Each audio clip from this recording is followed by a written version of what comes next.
What up, everybody? I'm your host, JP, and this is my co-host, Josh. Hey, everybody. Aye. Welcome back to another episode of the FilmBros podcast.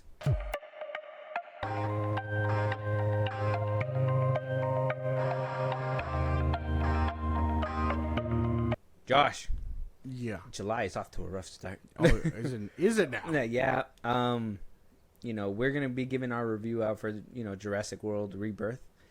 And let's just say, I got some thoughts about it. So I'm very not happy with the way July kind of kicked off. We're kind of in the week of Superman now.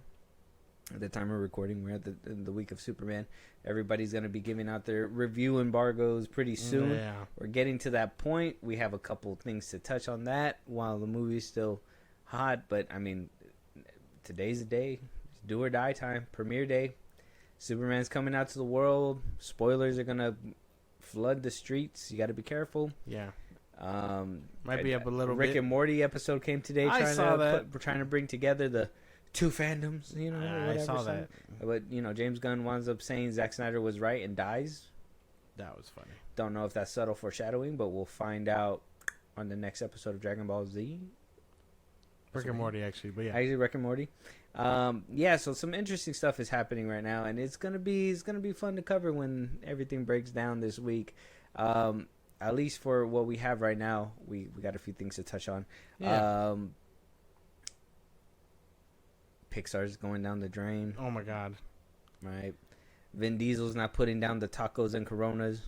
Right. We're going to start with Vin Diesel. This news kind of broke last week when we were doing our last episode, but I said, hey, you know what, we're going to push it for this week so we can just talk about it now. And having this video for about a week, even after the first watch, I was kind of not convinced on what this guy was selling. Yeah. I'm kind of wondering if you're thinking the same thing now. You're going to revisit the video right now. It's going to be, I want to hear your take. It's going to be interesting. Let's hear Vin Diesel's crazy announcement that he gave a few days ago. Just yesterday, I was with Universal Studios. Does anyone know Universal Studios?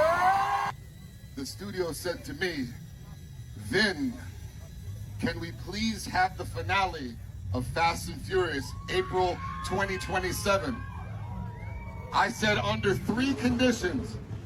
The first is to bring the franchise back to LA. The second thing was to return to the car culture, to the street racing. Oh, this is good. You want to know what the third thing was? Does anybody want to know what the third thing was? The third thing. The third thing was reuniting Dom and Brian O'Connor.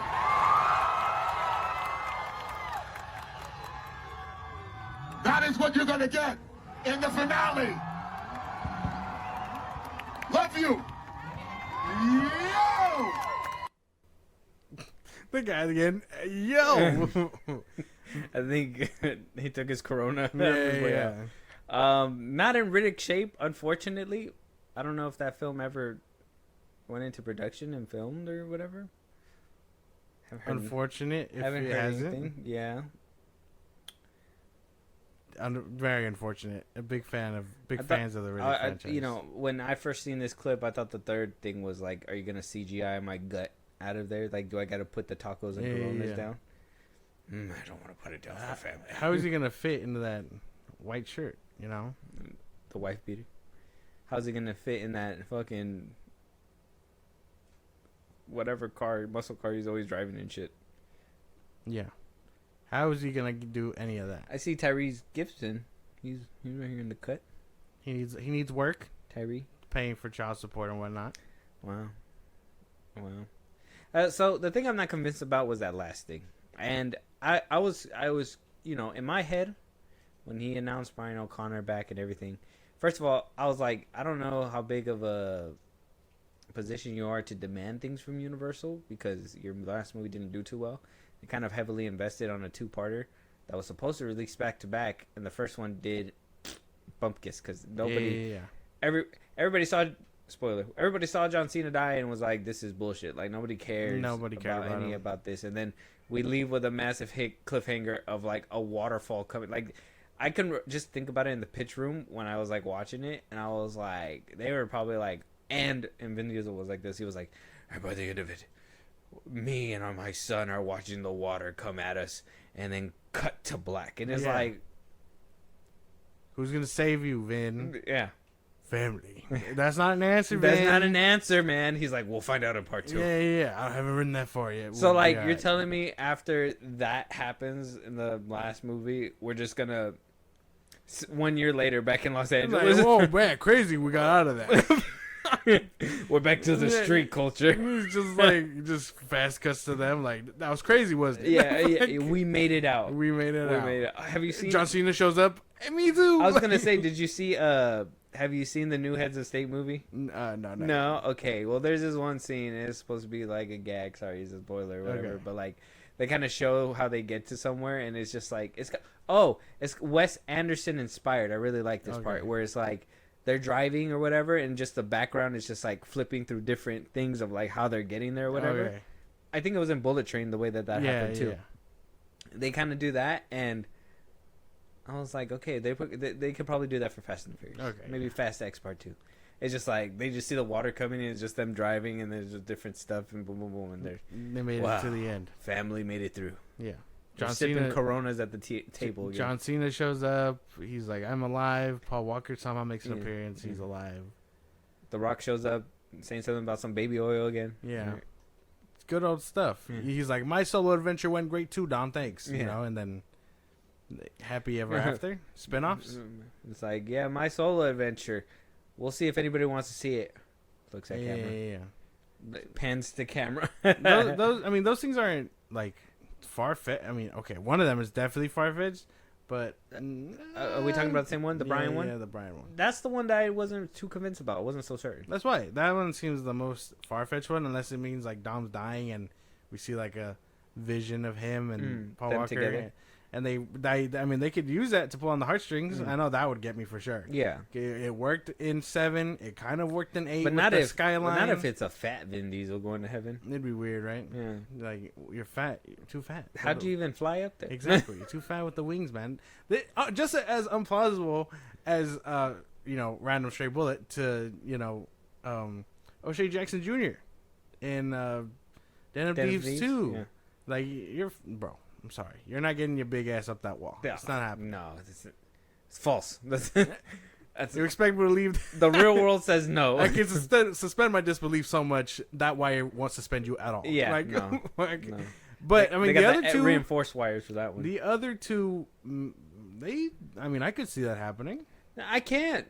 How are you gonna pick that up? When are you gonna pick that up in the middle of the fucking last movie?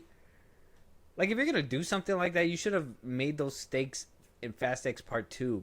But we were still in, like, this grand design of things exploding, airplanes. There's a whole side quest with Pete Davidson. Holy shit. Saying it out loud, it kind of makes me have a stroke a little bit.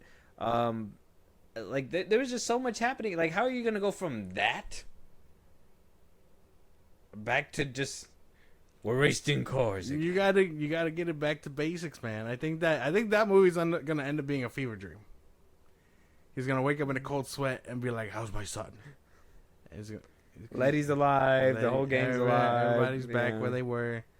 They're all having a sleepover.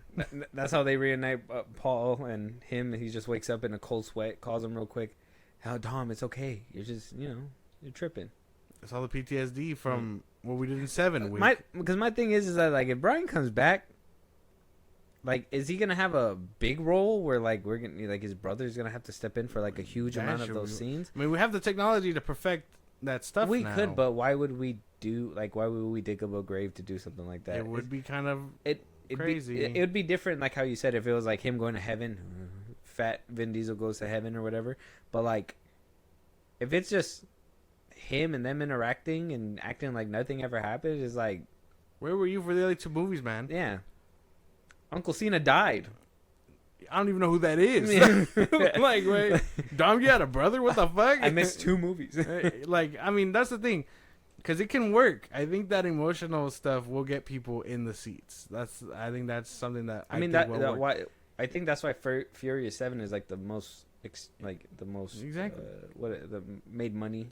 Yeah, because it was sad, and 8 was fun or whatever. 9 was it 9 or 8 that had the skyline show up at the end and kind of it got you thinking like, oh man, that was kind of nice. Like, but I always said that when he left, unfortunately, Mia should have left also. You're telling me Brian is he just came back babysitting? Mm-hmm. Right. I don't know. And she just kind of came back because Dom's my brother. The 3 demand list doesn't sound too crazy. It's just one of them sounds crazier than the rest. That last one sounds crazy. Yeah, the last one does. And then you're just like, at what capacity? No, I think I think 2. I think 2 out of 3. Because I mean, what was the first one? Was car culture? Going back to Los LA. Angeles. We can go back to Los Angeles. That's racing. super easy. We could just be like, we're taking the fight back home. The racing. Right? That's easy, right? That's an easy line to write. That's what happened with 7. Yeah. The racing, and then the Paul Walker. Mm-hmm. But okay, so the race culture. How do we get back to the race culture? Well, they raced. Charlie Therion is out there with what's her name? They raced in the last one. They're in Antarctica. They raced in Fast X. What, they're gonna race back to Los Angeles? Well, no. Rat race. Fast and the Furious rat race. Whoever makes it back to Los Angeles first lives. Gets a sequel. Gets a spinoff. Gets a spinoff. It gets a spinoff, and they don't go to jail for whatever their crimes. Yeah. Gal Gadot faked her death. Yeah. No, wait. Yeah. Did she come back? She came back in Fast X? Yeah. She was in that submarine that picked up. Oh, that's right. And then they Charlize came out Theron. together. That's right. Yeah. Yeah. Funny. These movies are some bullshit. You can't tell me you can. After Furious 7, we just lost all sight of reality. Nah, man. I think we got it. Like, you can't go that big. We went into space, goddammit. We can't go that big and then just come back down. We can. Yeah, we can. And then especially you didn't start the last 2-parter on that note. Okay, okay. But what if he's like, man, fuck all that. Fast X is uncanon. A whole nother timeline. He's like, this is the real Fast X. Now Fast and the Furious is dipping into the multiverse. Vin, first of all, you don't have the pool to do some shit like that. But he might. He might. They were talking about dinosaurs not too long ago, man. Don't play with me. I'm hating what this franchise is turning out to be. And I'm just saying. I think it could be very fun. You can't just bring it back like that. I think you can't reel it back from being that big. You can. It's like throwing a hot dog down a fucking well. It's not good. How does that equate to anything that's being said right now? You're gonna get that hot dog back. Not if it's going down that well. Ferociously. If you get what? Anyways, all right, man. Furiously. All right, quickly. I guess, man. I guess. I'm just saying, dude. Some things just don't sound like it should happen. I don't know. And Vin Diesel coming out and being like, "I demanded this." I'm sorry. Again, I don't feel like he demanded anything. You can't really demand much in your position, sir. I think he demanded they make the ending. We get a taco platter for the family. Coronas and taco platters. I can finish that by myself. I'm disappointed in his physique for sure. Only because I wanted Riddick. And he's not in Riddick shape. God damn it! And it makes me worry. Unless this is post Riddick, and this was like him. He took the cheat day a little too seriously. He has 2 years. Oh, he's like that fighter, Patty, whatever his name is, the one that in the off season he gets really big, but then he loses it for the fight. Who? His name's Patty something. He recently got pushed in one of the end matches, but he talks about it. He's like, you've probably seen the famous clip where he's like, they ask him, would you rather be fat or skinny? He's like, I'd rather be fat, and he's like scarfing down pizza. You've probably seen him. Oh, okay. He's a Irishman. Oh, okay. So maybe Vin can do that. He's like, in the off season, I get fat. Yeah, put the I eat Coronas tacos and and Coronas for days. And then when he needs to be athletically fit, he puts them in a blender and puts them with protein shake. Yeah. Corona protein. Shit. If anyone could whip his ass into shape, The Rock. And I hear they're best friends now. So. Well, I kind of feel like that's where the beef started. He was like, you're getting too fat? Yeah, Vin, you're the lead, dude. You're supposed to be in peak shape. He's like, shut up, fucking Dwayne. Didn't I give you a spinoff Bitch, You no. gonna give me some more of those pancakes? Fucking crazy, dude. You can eat like 17 of those fuckers, and I can only have 2. It's crazy. I highly doubt he's eating all 17 pancakes. Dwayne, he says he does. He doesn't. That's his bulky. There's meal. no way. I'd vomit after. How is it a cheat day if you're putting all that shit in it? Well, that's why he eats clean I think he only has a cheat day per week, and he works out for like 8 hours a day. So, I mean, whatever he eats, that shit's getting burnt the next day. Doesn't even matter. It doesn't even matter. He's just putting fuel in the tank. I wonder what he's going to look like when he's old. Because Arnold Schwarzenegger is not aging gracefully with his regular body. Yeah, no. Everything's kind of sagging. It's not as intimidating. Let us know what you guys think, though. Vin Diesel is bringing it back to the streets. Do you think that that's possible? Can we bring it back to the LA street culture? I think it's possible. What capacity do you want to see Brian O'Connor in? Give that motherfucker a speaking role. A full. Would they use audio or AI? Old audio, recycled audio, or AI? I mean, if Universal gave a shit, they'd probably recycle. I have to wait and see. Josh, moving on, we have to have a talk. Oh, yay. A talk because we've been on a slippery slope lately. A downhill battle. I don't know what else to say. It's been bad. All right. I know we're not big on animation, right? And I mean, I like animation. I like kids' movies and stuff like that. Even when I was like without kids, I didn't mind watching kids' movies because I like the animation. I really like the art of it. It's good. Disney and Pixar, or Pixar has been in my life forever, since Toy Story, right? They got bought out by Disney. Yeah. Been making great movies ever since. They made Brave together, Monsters University, Inside Out 2 recently, Good Dinosaur. That one, hit or miss, depending on the way you see that one. Finding Dory, they made sequels, Finding Nemo, Cars 3, Coco, Incredibles 2, and, rounding the bout to Toy Story 4, depending on how you guys feel about that. But then we hit 2020, yeah. Okay? I want to ask you, I kind of asked you this yesterday when we were talking off the record. Yeah. But when do you feel as though Disney started having a decline in Pixar films? Or Pixar has been having a decline? What movie do you think? Like, off top. Okay. Well, damn, I don't even know what came out in 2020. But it probably 2020 we had Onward, Soul. By 2021 we had Luca, Turning Red, Lightyear, Elemental, Inside Out 2, and now Elio. I don't know, because I've seen those. I saw Onward, and I saw Luca, and I was like, well, those are kind of nice, but maybe COVID kind of ruined them too. But I saw those, and those weren't too bad. What about Soul? I saw Soul. That was okay. Turning Red? Turning Red was pretty cool. Lightyear? Didn't see Lightyear. That one might have been what tanked it for sure. Elemental? Elemental I heard was pretty good. But you and never that watched one, either. yeah, no, but that one picked up during streaming. During streaming, yeah. I think Lightyear might have been the bullet. In 2022? Yeah. COVID definitely hit them. Well, but Lightyear wasn't being that theatrical release that they were hoping for, being confusing as fuck and coming out the way it did. I think that might have been. The way I remember it was that 2020 happened. Well, I think the last big movie that kind of made everybody be like, why, was Toy Story 4. I think everybody can kind of agree that, I think the last great, in my opinion, Pixar movie, if you don't agree with me, you can tell me, but I think the last great Pixar movie was probably Incredibles 2. Yeah. I mean, that one still had a small minority of people speaking up about how, obviously what they didn't like about it, but at the end of the day, it still was a solid film, in my opinion. Yeah. But then Toy Story 4 came out. And that one kind of fractured people. Some people were like, this is a worthless sequel. Some people were like, this is actually a pretty good installment. People liked it or whatever. So I think Toy Story 4 is where it kind of started. And then Onward happened, went under the radar because of COVID or whatever. I watched it because of Disney Plus, and I had kids at the time, and I really enjoyed it. Soul was another one that, it took me a while to even put on, but it was, on streaming as well. Luca was one of the ones that I looked at and I was like, I'm not interested. This is like the one that I was like, this one for sure does not look like something I would have a good time with. I watched it. I still don't enjoy it. Turning Red happened. This is another one where I was like, this one's kind of whack. The music's nice, but everything else was kind of not too great about it. Lightyear. Ooh, this is the one that really, in my opinion, was another flagpole, like how you said.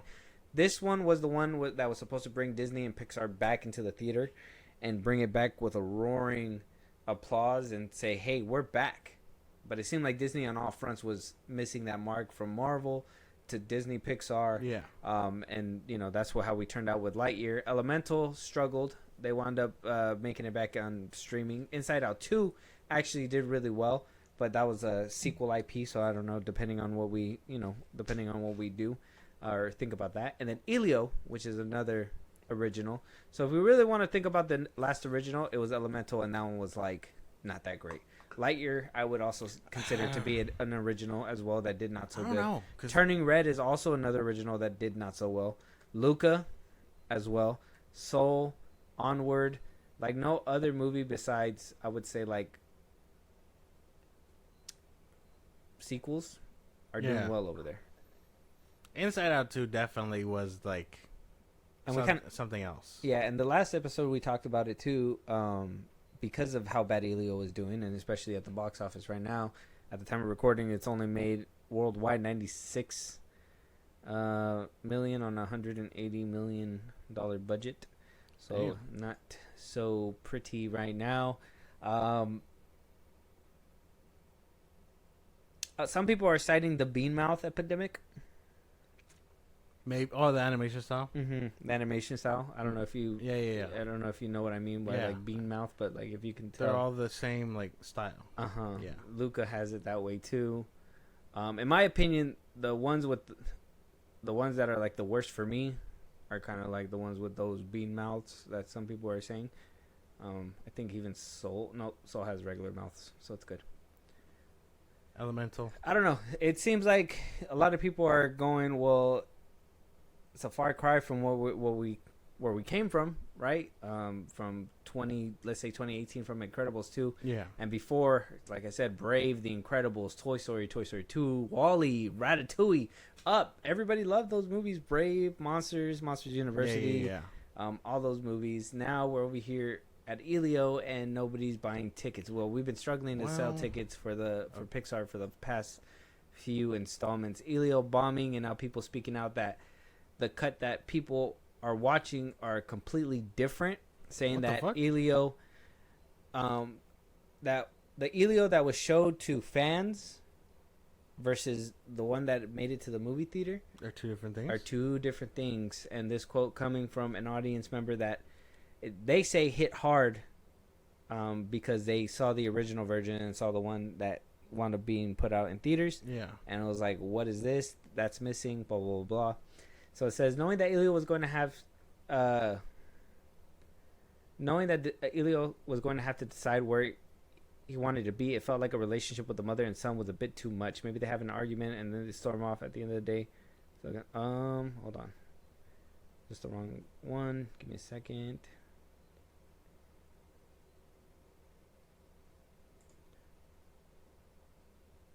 All right.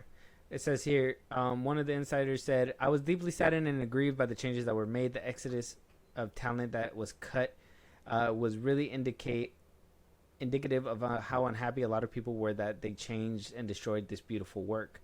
Saying that during a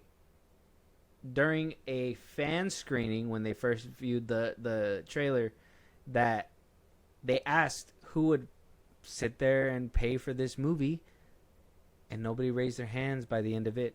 A lot of insiders were saying that the vision that made it onto the big screen was not the same one, saying that Molina drew upon his time growing up in the army base and experience attending animation school when he was first coming up with the story. They said that he had felt like he found people that were the same as him, that a lot of the movie was kind of like his journey and his coming out story, because I believe the director is also gay. There was a few scenes with Elio in the beginning where he was supposed to be non-binary, and he was supposed to figure out whether or not he wanted to be one or the other, Yeah, be yeah, whatever he wanted, saying that there was certain factors that played into that, and then ultimately by the end of the production, everything changed. So this movie went from being kind of queer, non-binary, a little more geared to the LGBT community, and after the bad reaction, they had to change a whole bunch, and then now here we are with poor money, poor everything. It sounds like this movie was supposed to be something different, and with the tide changing the past couple years, obviously How people interpret shit. Yeah, We talked about that. a lot of the people on the right side, I don't like to get political, but you know, they say go woke, go broke, and that's what they're saying this movie is. I've seen a lot of right-wing people put up videos of their own saying like this is a woke a mess. I mean, Same with other films that happened with Pixar and Disney in the recent years as well. I seen Ironheart was also going through some of that stuff. It always seems like it's getting drawn to that point. I don't understand. Different point on that one, but still, it seems like the fan base kind of latch onto something and then kind of attack it. But at least with this one, you know, as a whole with Pixar, I think that this is another, in my opinion, because I think Turning Red was also another movie where people were like, oh, I don't want to show my kids that because this is a metaphor for, I think they even said periods at one point. Yeah. Luca was also saying that it was a metaphor for, you know, being yourself if you're, you know, queer, gay, whatever. A lot of people are saying, you know, I don't want to show my kids this. They're cartoons. And then some people are like, well, you know, I don't care about the messaging. They're cartoons. So it's like, it's weird. I mean, that's the thing. I think Pixar wants to try and do these greater stories so anyone can watch these movies. You know, the adults might get the message, the kids might not. At some point, it's all about, you know, who you are, who you want to be, the push toward the kid, right? I mean, you watch WALL-E or whatever, and you know, that's a love story, right?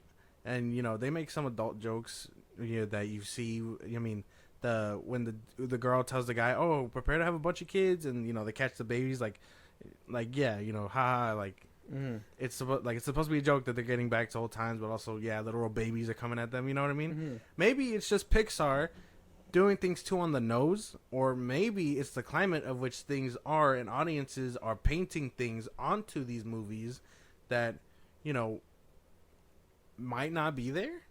I just think that it's a small fraction of people that actually watch those kinds of movies.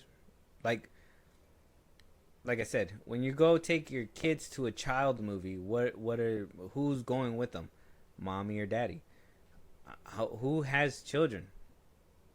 Moms and dads. It's not a I don't think it's a crazy thought to think about, but you know, moms and dads usually do that. Yeah.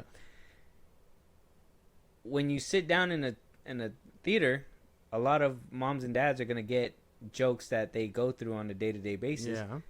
Versus, you know, if it's like a joke that has to do with non-binary or whatever, I mean, you're probably going to get one or two people, if that, to chuckle in the theater in an animated movie that probably has a bunch of kids, and you know, the rest of them, they're going to look at that joke and be like, what is that? That's not what we go through. That's nothing that we... So a lot of people are going to look at it weird. So you have a small group of people that want these kinds of movies, and I want everybody to have a movie for themselves as well. I think everybody should deserve that too. Yeah.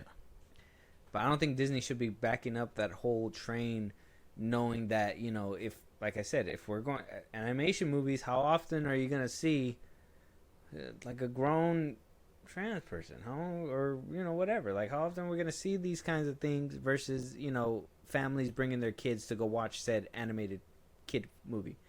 If it was like an adult animation movie, it'd be different, and I can understand there'd probably be a more wide variety or a sea of people. But if it's an animated movie that requires an adult to go with them, who do you think is basically going to be with them?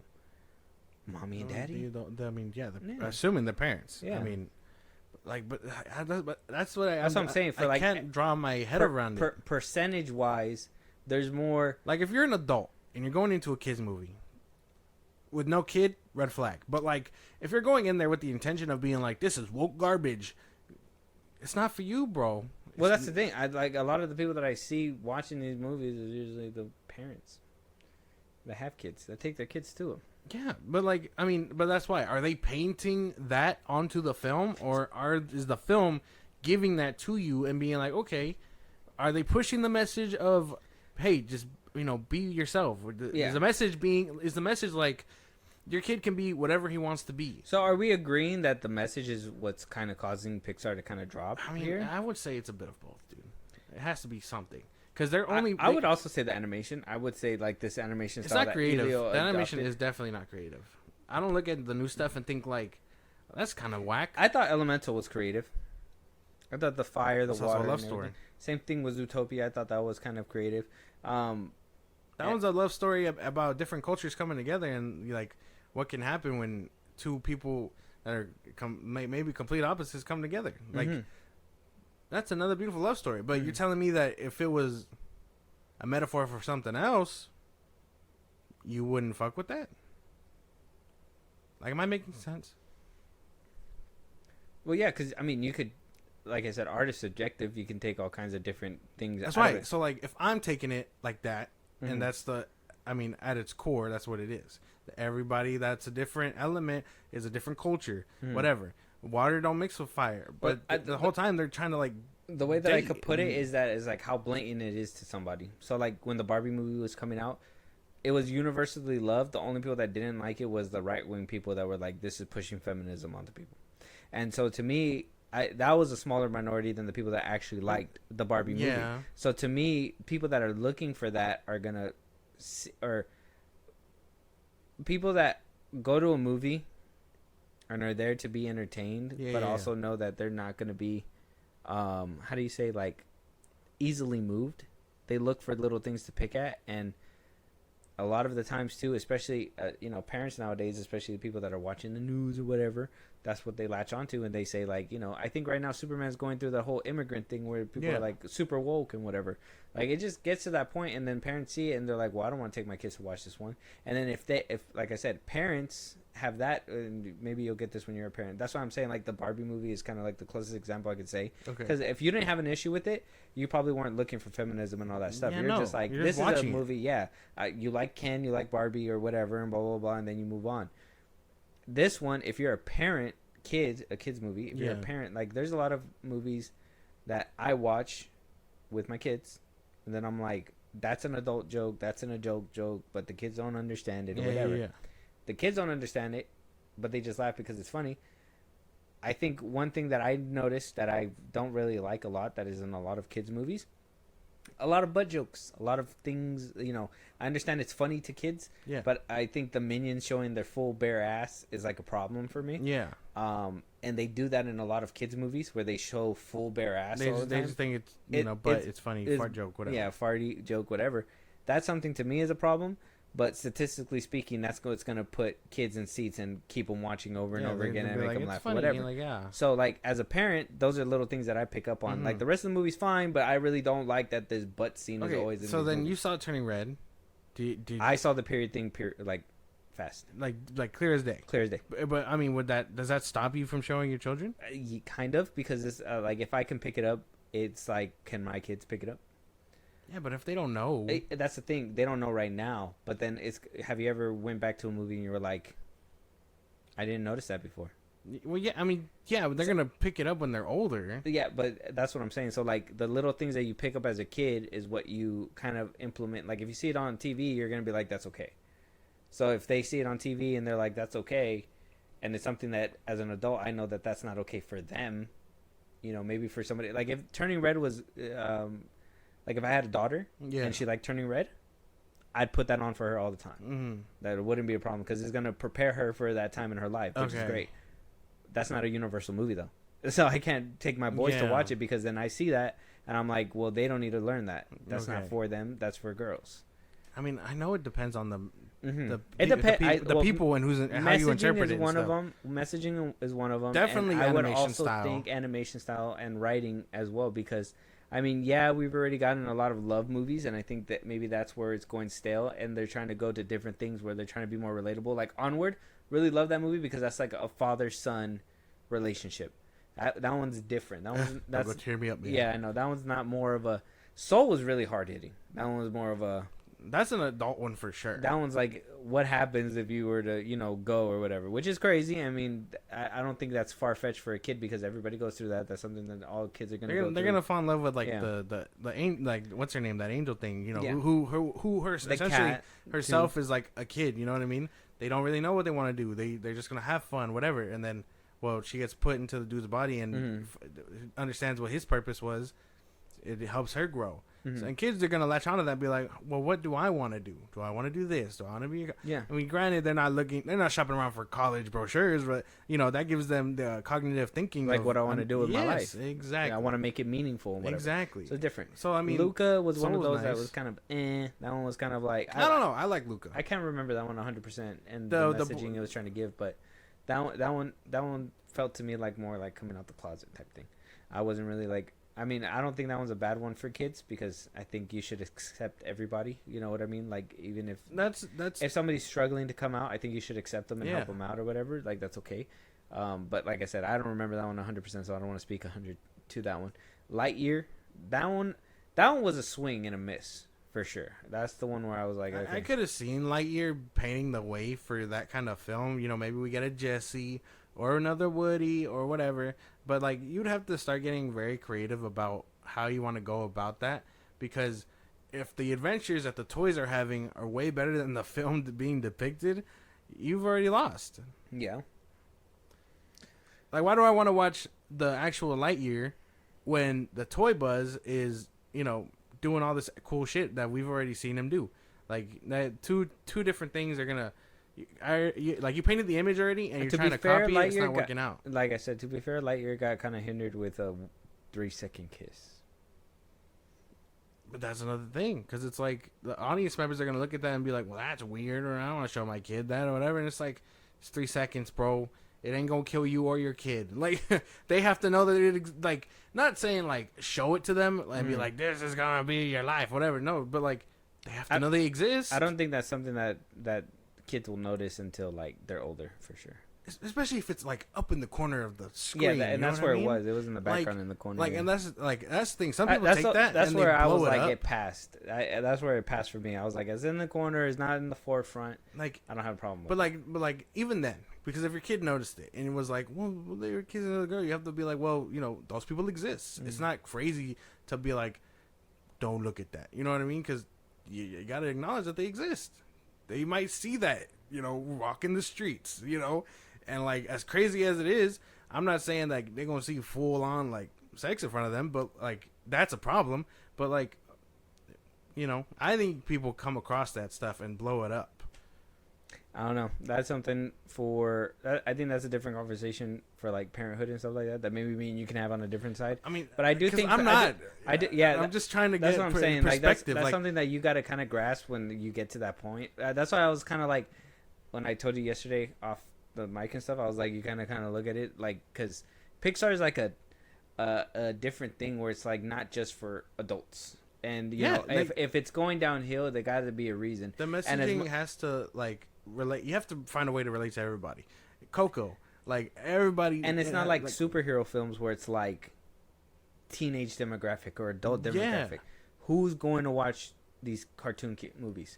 The adults and the kids. The kids and the adults that are taking. Hopefully, you're not an adult without a kid, because that'd be weird.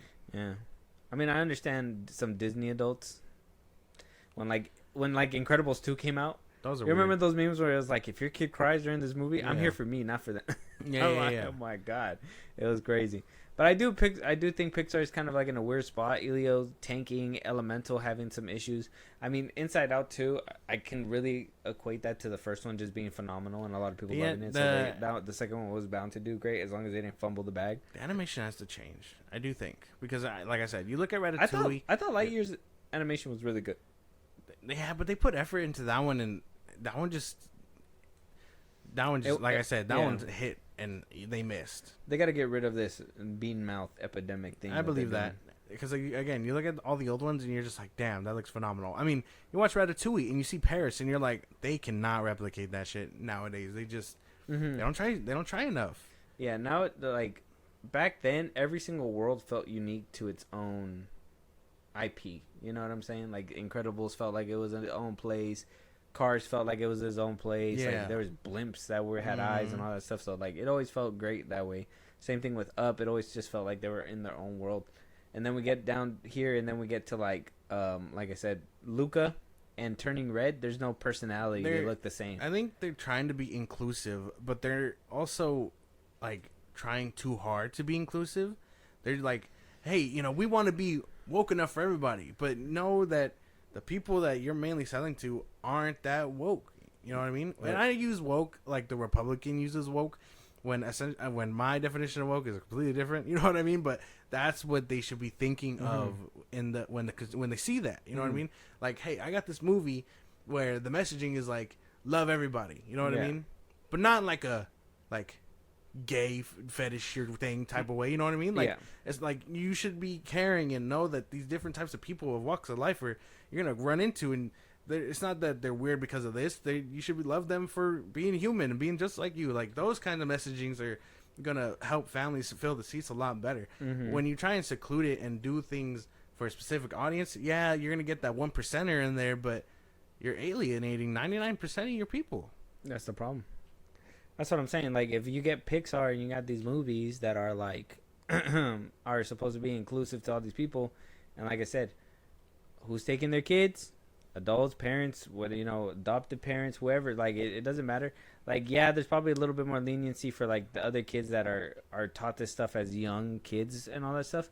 But like other parents, they're not just easily swayed to just allow their children to, in my opinion, watch just whatever. Like everybody that I know at least monitors whatever their kids are watching. Yeah.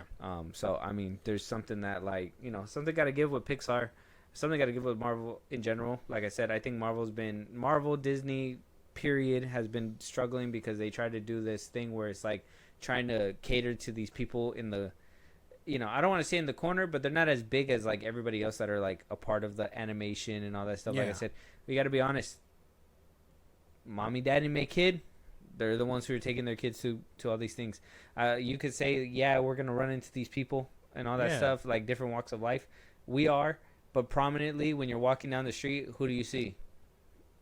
Man, woman, and then maybe once in a while you'll see girl with a girl holding hands, guy with a guy holding hands. And that's whatever. What I'm saying. Like, it's not as heavy, so it's like, I think the climate is the movies need to please everybody, but not just the if we're gonna make movies for them, they got to be labeled clearly for that. And then if they're tanking, then we gotta in my opinion, we gotta look. Well, yeah, you gotta adjust to meet the demand. If we know that not a lot of people are watching an $180 million movie because you guys made that and you're gearing it towards a certain audience, and they're not buying that shit, then maybe you should lessen the budget on a movie that maybe a lot of people are not going to watch. And like your story to those people, like, shouldn't be, hey, we understand, come watch. You know what I mean? Like, if you want to push those projects, get people that have lived those lives and understand the thing, because now because at that point it doesn't feel like propaganda. You know what I mean? It's like, hey, if this non-binary person worked on this movie and was telling their struggle or whatever, you might as well go out and blow everything. You know what I mean? Like, blow up the fireworks for it. And if it tanks, shit, your story was told, and the people that resonate with that will resonate. That's true. I don't know. Pixar's going through a weird time. I know a lot of people are just blaming it on the animation. I'd say it goes deeper. I think there's some messaging issues that are behind there. I don't think it's just animation. I think they have good ideas for stories. Like I said, Elemental was creative. I think Luca was creative. Turning Red was a creative way to kind of bridge that thing for little girls as well too. I mean, there's ways to do this and get people in seats, but in my opinion, if you're gearing it towards certain people, then like I said, Turning Red, if I had a daughter, I'd probably be more inclined to letting her watch that a little bit more. Yeah. But it's not my thing to let my boys watch it because it's not something that they need to watch. I don't know. I want to put a pin in this, and I want to do research. I just want to ask people. Yes. I just want to ask people about this. All right. Well, moving on. Let us know what you guys think. Moving on, Josh. Utter nonsense, says James Gunn. Oh, Utter damn. nonsense 2. Superman needing to make over $700 million. So he came out and said, and man, I got some words to say about this. I'm really hoping that the reviews come out positive because oh my god, I'm gonna be insufferable if not. But James Gunn said at GQ when asked if like the concerns of, you know, his universe and obviously the stakes of the box office results of Superman, you know, for his universe and whatnot. And James says, "This is not the riskiest endeavor I've in the world. Is there something writing on it? Yeah, but it's not as big as people make it out to be. They hear these numbers that the movie only going to be successful if it makes 700 million or something. It's just complete and utter nonsense. It doesn't need to be as big of a situation as people are saying." You're full of shit. We've been saying since he bought it, since he announced Superman, that they are banking on his name and the leverage he had at Marvel to bring Superman to life and lead this universe. They put so much faith in this man. They gave him a 5-year contract to see what he can do. He's in all the promotion. He's doing X, Y, and Z. They are literally teeing him up because he is the heaviest hand that this fucking team has. If it has to break 700 million or whatever, a certain number, that comes with the territory of making any movie. But the DC universe is riding on this. His career is riding on this. That next contract is riding on this. I did say, I'm gonna say what my comment against his comment in a second, but I did say I do believe that Superman doesn't have to make 700, 800. I do think Supergirl does. I think they got to keep going up from there. I don't think that we got to keep it down. I think, realistically speaking, it has to make 600 to 700 million to even think about keeping James Gunn in the conversation. Yeah. If it makes 500, it's kind of like, okay, we don't need to keep him in the conversation. We got to see what Supergirl does. If Supergirl bumps up from that, that'll be different. But if we get same numbers for both films and nothing really changes, it's gonna be kind of like you didn't move the needle because it'd be a no-brainer. You're jack shit at that point. Yeah, exactly. So, and then the comment is when he says it doesn't need to be as big of a situation as people are saying. Like, I think it's pretty big. I don't think that the situation that we're painting is how do I say?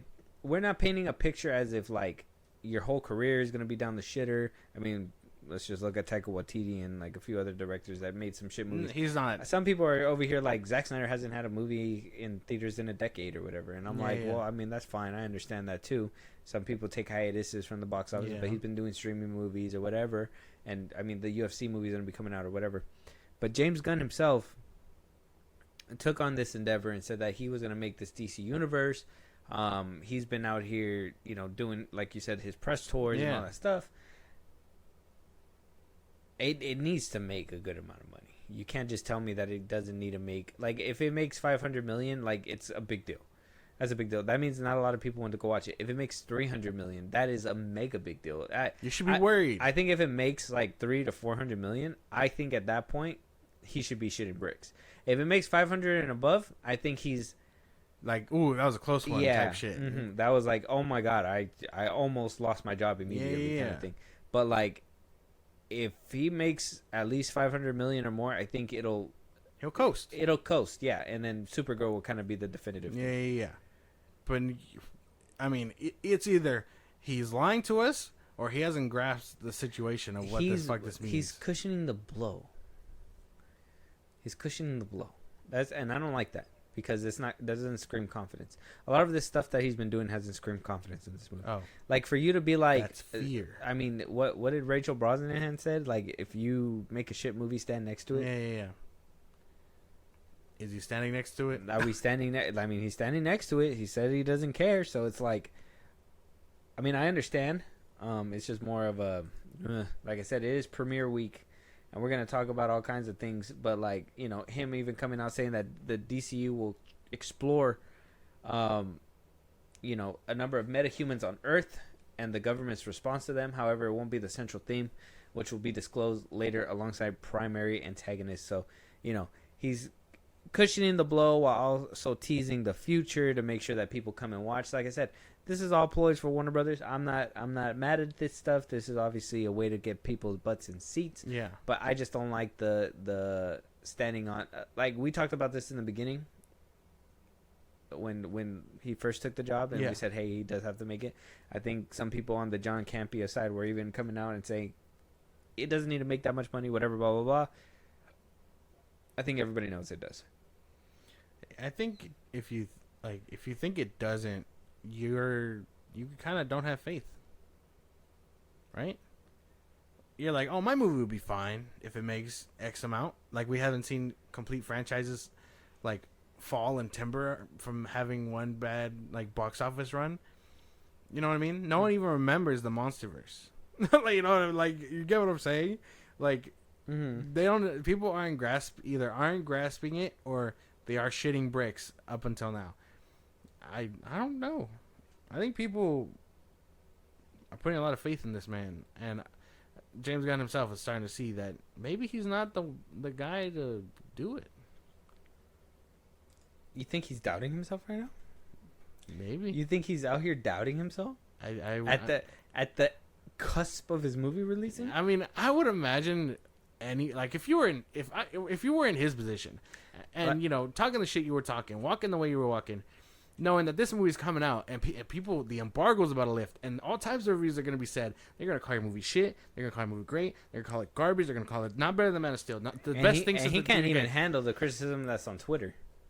Exactly. Over a movie that hasn't even released yet. He is shitting bricks, regardless of the reviews that are going to come out now. And it sounds like fear to me. You smell that? It's fear. And then, like I said, that subtle foreshadowing with Rick and Morty, and they're over here. That was funny. I thought that was insane. That's a crazy thing to put out on the week of Superman, and people just memeing the fuck out of it. Like, and that means that picture that they took together when they were like, "Oh yeah, we talked to my friend Zack Snyder or whatever." I'm like, are you telling me that was all because of a Rick and Morty episode? Yeah. Like, how genuine was that? You guys didn't even go for like coffee or nothing. You guys had lines to read. He just ran into him in the hall, is what people are saying. That he was basically done, and James Gunn was coming up, and they just took that picture, and then they went about their day. And then James Gunn made it seem like we're the best of pals and buddies. Yeah. I don't know, man. I don't think Zack Snyder hates this man, because obviously the same. I don't think so either. I just think he looks at him like a fucking dweeb. He's just like, dude, good luck. You know what I mean? Like, that's the best way that. Like, colleague to colleague. I feel like Zack Snyder's humble. What do you call it? What's that word I'm looking for? Peers. There's just peer to peer. I feel like he's humble, and he's not gonna be like in front of him like, oh man, like, you shouldn't do this. I don't think you're qualified. But I think behind closed doors, for real, he's gonna be like, man, I couldn't do this shit. You think that you can? Like, it's just, you know what I mean? Like, yeah. I'm sure he looks at him as like this fucking, I don't know. That's just me. It sounds interesting though. Let us know what you guys think. Superman, like I said, is coming out this week. This is more of a little pit stop before then. We're going to be getting the embargo down pretty soon. Probably on our next episode, we're going to discuss some of these reviews. We're going to have to get tickets this week and go. Sooner than later, we will be getting our Jurassic World review in. So, I mean, we got a lot to do. We're going to be getting it done. Superman. July is beginning, like I said. It's just not. It's not the best start to the July, but on all fronts, movies to James Gunn to whatever. It's we gotta get better at this. We gotta get better. Moving on though, Josh, John M. Chu is hopping off of the Wicked train. He said Wicked 1 and 2, I'm done with that. We're gonna go ahead and move with Mattel to go ahead and direct the new Hot Wheels movie. Now, sure, man. We talked about this. Obviously, Mattel is over here doing all kinds of movies. We got an 8-Ball movie in the works. Barbie supposedly has spin-offs coming in. There's a lot of things that are happening with Mattel. John M. Chu, I mean, he's done a bunch of movies. I mean, he's done, I think he did both Wickeds. I think he did the second G.I. Joe. He also, like, he's done action. So, like, Hot Wheels should be somewhere in his lane. I hope this is similar to, like, maybe like Fast and Furious meets like Speed Racer. Mm-hmm. So that could be cool. We're gonna just see a bunch of different variant cars. Why not? Wouldn't that be? I mean, it has to be better than Need for Speed, right? Like, is my imagination doing that thing where I could see this movie being like wacky, I like didn't- Barbie. I to the didn't mind point. Need for Speed. Did you mind that? I mean, it was. I mean, it needed more car stuff, but I mean, not bad. But needed more speed. like yeah. Okay. But like you know, I can see the cars going in loops, like jumping and all that stuff, like the kind of stuff that Speed Racer was doing. Speed Racer. And like this movie, we have way better technology, way better CGI. This can look 10 times better than that, and still have the aspects that Fast and Furious had in the beginning. So you have high hopes that a Hot Wheels movie could really I mean, it could be fun. do amazing for Warner Brothers. I think it could be fun. Especially if the cars look insane. I think it could be fun. And I'm not talking about like, bring in the Ferrari and, you know, whatever. I'm talking about like, give me their sickest looking fucking cars. You know what I mean? Like I need them colorful. I need them shooting flames. Like they gotta look sick. Especially if kids are gonna want to see this, they're gonna have to be like, I want that car. You know what I mean? See Ariana Grande in a Hot Wheels movie? No. Keep them away from that. Yeah. But I mean, if he's done it before and has the chops, man, good luck. Hot Wheels has a nice chance. Has a bright future. Yeah. I mean, the CGI in Wicked wasn't too crazy. It wasn't like bad either. I thought it was pretty nice. Did you see Wicked? I never seen Wicked. Okay. Well, the CGI was nice. Even if you watch like the ending, like this sounds so crazy. I only watched it because CGI. I have to say, but like with the flight at the end with the Wicked Witch, like when she first takes flight. The one in the trailers that's like, Yeah. Like we can watch it on mute and I will show it to you. But like, kind of gave me like first flight vibes, like the way the camera was moving with her and all that stuff. So it was good. Oh. Yeah, he did In the Heights too. You like that one? Oh, it's Crazy nice. Rich Asians. That's a good one too. Okay. I enjoyed that one. So I mean, he's done pretty good stuff. Not a lot of action besides, like I said, well, he did, like I said, he did do like G.I. Joe and stuff like that. G.I. Joe, he's done. That one. Now You See Me Too. Oh. So I mean, maybe that's where he got his camera work skills and shit. He did Step Up 3, then good. Step Up 2. Oh hell yeah, this guy is a good director. He did In the Heights, dude. Working all night, down for like half of the night. Yeah. Good job. Yeah, you like that? Good job. Yeah. Good job. Good job. I'm bleeding. Or not, I'm leaving. Yeah, I used to remember. Good job. What is it? Bella. I don't remember. Yeah, Anyways, yeah. Hot Wheels is coming hot to the movie theater. Like I said, Mattel, we've talked about this before. I'm happy that we're finally getting directors in the chairs because Mattel was like, yeah, we're going to roll out all these movies. And that was a couple has years happened. ago. Barbie came out like 2-3 years ago. Yeah, so finally we're getting around to it. John M. Chu signing up. I can't wait for a trailer. I'm really Isn't that funny? actually excited for something like this. Barbenheimer came out damn near 3 years ago, and people are still trying to get the hype back that those two generated. Yeah. Strange. It'll never happen. It'll never happen, but it's funny that people try. Like they try to do this. They try to do it with July.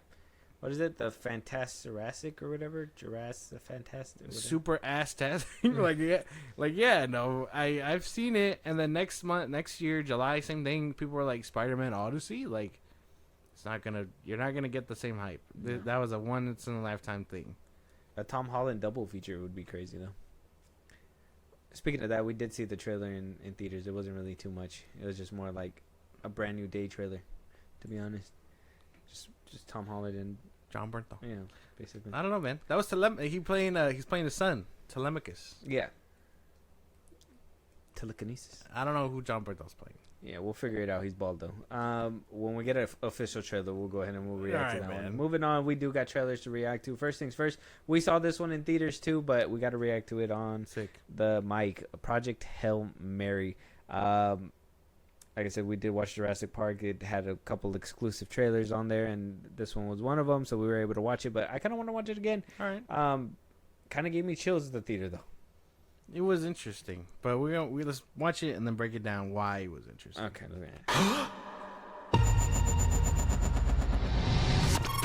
Please state your name. Ryland Grace. I spoke up from a coma. I'm several light years from my apartment. And I'm not an astronaut. I'm not an astronaut. I'm not an astronaut. I really like that trailer. I could rewatching that. Oh, I could keep rewatching that. I like good. I like that. I mean, you didn't like the movie, but it reminded me of Spaceman. Done better here. With an actual actor Hey, that shut we up. could take seriously. Ryan Gosling. The dude from the Bears in here. Interesting that everybody seems to be spreading his wings. Who was there? Well, okay. Well, he's not Jeremy Allen White, but Lionel Boyce. I don't know. He's the one that said "I believe in you" or whatever. He was the guy in the suit.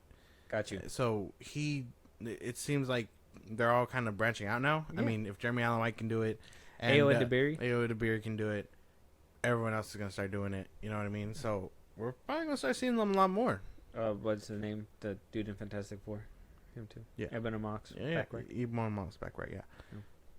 So Wow. This looks great. Everybody's spreading their wings now. Everybody's spreading their wings. This trailer looks amazing. Chris and Phil Lord coming through to direct this one. They made the Across the Spider-Verse franchise. I mean, sorry, the girl that's playing Tina is gonna be Spider-Man: Brand New Day.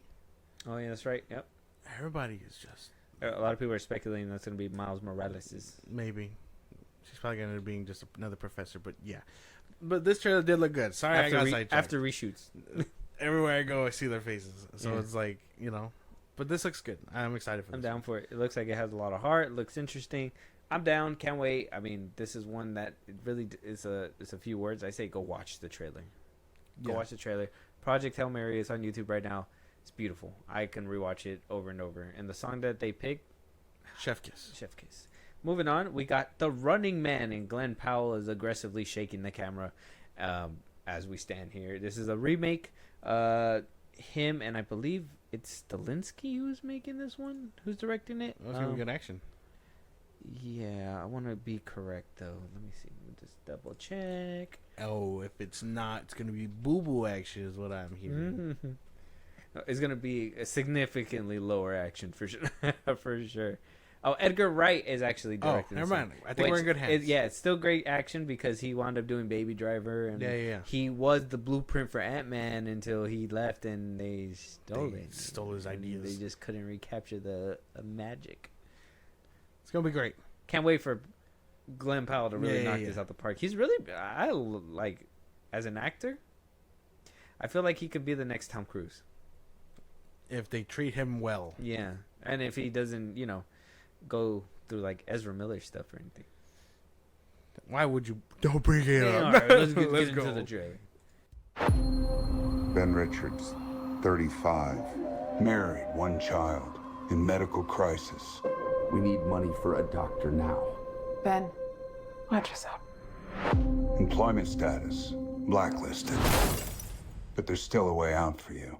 The original had Arnold Schwarzenegger. Yeah, I had no idea.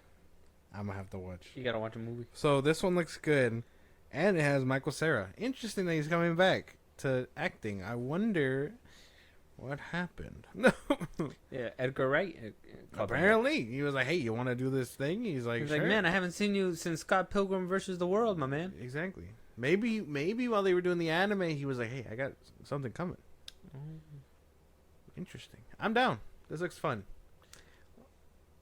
Yeah, I'm down for it. Glenn Powell is a fucking, like I said, he's a dream. I think if he keeps up with the way that he is, I think he's a little too pretty. Got to get a little more rugged, but I think if he keeps up with what he's doing, I think it looks fun.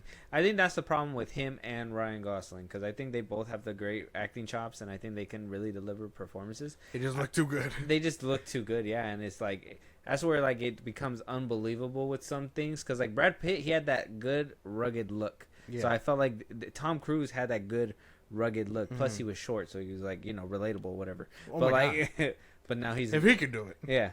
And now it's like we just got two incredibly good-looking white men, and it's like, well, Where's everyone else? put Michael Pena in there. Michael P. He is not. That boy is Tom Cruise's age, and he is not doing all that. All right. Okay. What about No. Whatever you're saying, whatever you're gonna say next, no. Angel Manuel Soto? Okay, maybe. He's young enough. Yeah. He's young enough. Rugged, He's waiting on a Blue Beetle sequel though, so it doesn't even matter. if that ever comes, we'll find out stay tuned to see what happens with Superman. Let us know what you guys think, though. Check out the trailer for The Running Man. It looks fun.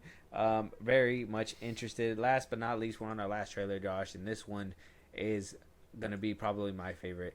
It's The Cat in the Hat. Oh. Bill Hader. Bill Hader. He came through. He said, hey, we're making a new Cat in the Hat movie. This one's animated. Different animation styles. They're taking a play out of Across the Spider-Verse, so I'm kind of curious about that to see how it's going to play out. Okay. Obviously, we're downgrading. We went from live action with Mike Myers, and we're going to animation. Bill Hader's still a dream. I think he's amazing. I think it'd be funny. But I don't know.